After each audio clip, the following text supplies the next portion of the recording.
স্মরণ করতে চাই এই স্বাধীনতার জন্য যারা রক্ত দিয়েছেন, ত্যাগ স্বীকার করেছেন, আবু সাইদ সহ ছাত্র জনতা যারা শহীদ হয়েছেন, যাদের আত্মত্যাগের বিনিময়ে আজকে স্বাধীনতার সুফল আমরা পেয়েছি।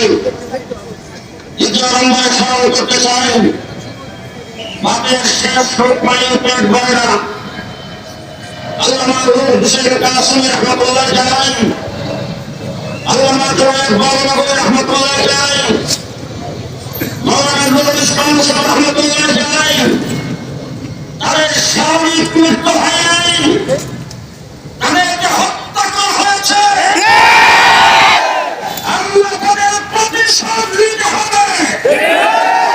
সংগ্রামী সাথী বন্ধুগণ, 2013 সালে সাতপা চত্বরে হেফাজতে ইসলামের তাহাজ্জুদরত, নামাজরত, সাজদারত, জিকিররত অবস্থায় তাওহীদের গল্প জালিলভাবে হত্যাকাণ্ড করেছেন। তার বিচার আমাদেরকে হইতে হবে। 2021 সালে আমরা কিন্তু করেছিলাম ব্রাহ্মণবাড়িয়াতে পাখির মতো গুলি করে 21 জনকে হত্যা করা হয়েছে। চট্টগ্রামের 7 জনকে হত্যা করা হয়েছে।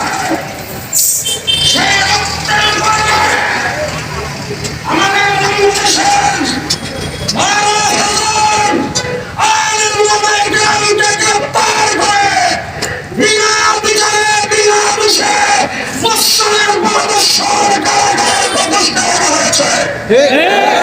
সংগ্রামী সাথী বন্ধুগণ, পিলখানার ইতিহাস আমাদেরকে বলে গেলে চলবে না। 15 বৎসর পর্যন্ত নির্মম নির্যাতন চালিয়েছেন।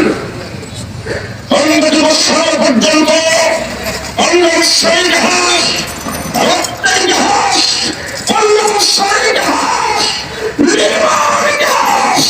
এই ইতিহাসকে বলে গেলে চলবে না। আজকে যারা তোমাদের সরকার দায়িত্ব দিলেন, আজকে যারা বঙ্গভবনে আছেন, আজকে যারা সরকার গঠন করবেন, আজকে যারা সরকার থাকবেন, আর কেন্দ্র ভাড়া করে হেফাজতে ইসলামকে ভাড়া করে কেউ থেকে থাকতে পারে না। আমরা স্বাধীনতার জন্য লড়াই করেছি, রক্ত দিয়েছি। শুধু আজকে নয়, 100 বৎসরের ইতিহাস রবীন্দ্র ওলামায়ে কেরাম রক্ত দিয়ে দেশকে স্বাধীন করেছেন ইংরেজ থেকে। 1971 সালে আলেম ওলামায়ে কেরামের ভূমিকা কম নয়। আজকে 53 বৎসর পরে নতুন দেশ স্বাধীনতা অর্জন হয়েছে, এই জন্য আলেম ওলামায়ে কেরামের রক্ত জড়িত। সুতরাং এই রক্তের কোন প্রকারে বেইমানি করলে চলবে না, এই রক্তকে অবহেলা করলে চলবে না, এই রক্তের সাথে গাদ্দারি করলে চলবে না। আমরা এই রক্তের ইতিহাসকে সামনে নিয়ে সামনের দিকে চলতে হবে, দেশকে পুনর্গঠন করতে হবে। একটা পরাধীন যুদ্ধে পরিণত করে শেখ হাসিনা যেভাবে পলায়ন করেছেন পৃথিবীর ইতিহাসে নাই। আমি লন্ডনে ছিলাম, লন্ডনের জমিনে লোকজন বলেছেন দেশটা খ্রিস্টানের দেশ, বড়দিন পালন হয়, অর্থ পর্যন্ত কোনদিন বড়দিন এইভাবে পালিত হয়নি। শুধু তাই না, মুসলমানরা বলেছেন যে সেখানে আমরা ঈদের আনন্দ এখন করি নাই। গত 5 তারিখের যে আনন্দ হয়েছে গোটা লন্ডন বাংলা ভাষাভাষী বাঙালি জাতি সর্বস্থায় রেখেছেন। পৃথিবীর ইতিহাস আপনারা জানেন, পৃথিবী এমন কোনো দেশ নাই যেখানে বাঙালি আছে সেখানে রাস্তায় নামে নাই। বাংলাদেশের অবস্থা, রাস্তাঘাটে মানুষ যেভাবে নেমে আসছেন, আমার তো জিজ্ঞেস করতে হয় আওয়ামী লীগ কোথায়?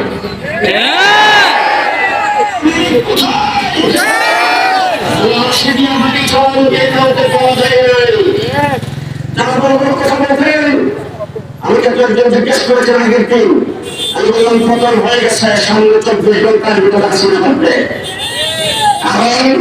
কারণ হলো সে কালো কাজে সে হাসান মাহমুদ কোথায়?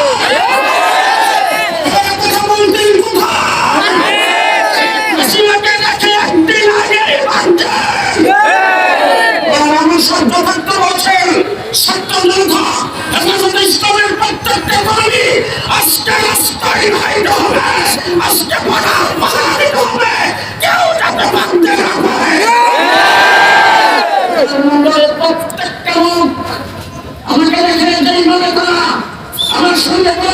করেছেন এবং প্রত্যেক বছর আমরা পাড়া বাড়িতে আসি, একজন বাঁধতে পারবে না। সাথে আসি, কাউকে বাঁধতে দেওয়া হবে না, কাউকে বাঁধতে দেওয়া হবে না, কাউকে বাঁধতে দেওয়া হবে না। হেফাজতে ইসলাম মাঠে ময়দানে যে সমস্ত কর্মসূচি নেবে, কাপড়ের কাপড় পরে রাস্তায় নামতে প্রস্তুত।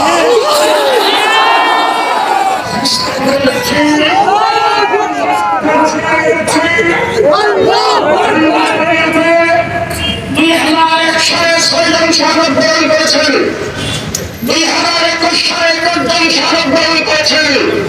সেই ব্রাহ্মণবাড়িয়াতে শহীদদের স্মরণে সমাবেশ হবে ইনশাআল্লাহ। আমরা সকলে সেই সমাবেশে যোগদান করবো।